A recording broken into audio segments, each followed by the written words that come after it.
Go find some shade, and with that, let's bring in 10 News reporter Elena Mutnik now. Elena, you spoke with a construction team about working in these sweltering conditions.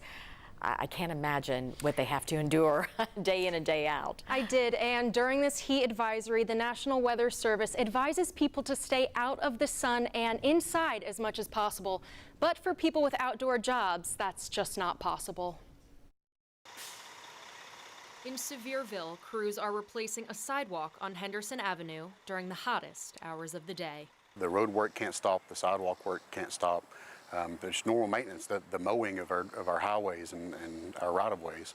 So this time of year, we try to take every precaution that we can, knowing that the work still has to go on. Public Works Director Doug Tarwater says the heat poses a threat for workers working outside.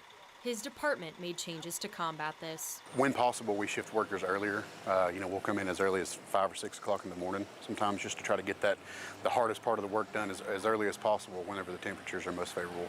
The Public Works Department is in phase 1 of the project.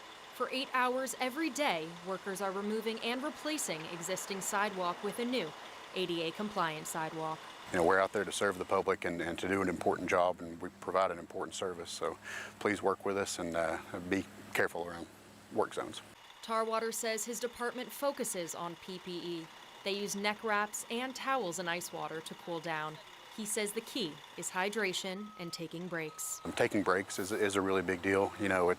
It's important to stop and take breaks, especially when you're doing manual labor. Tarwater says the project is necessary for pedestrian safety, but he says no work should override the safety of his workers. The work is important, but nothing is so important that we can't take the time to do it safely and ensure our employees' safety.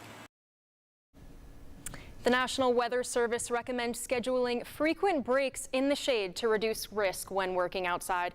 And like crews in Sevierville, you can start your day earlier too to miss some of those peak temperatures. Back to you. Absolutely. All right, Alana, thank you very much for that.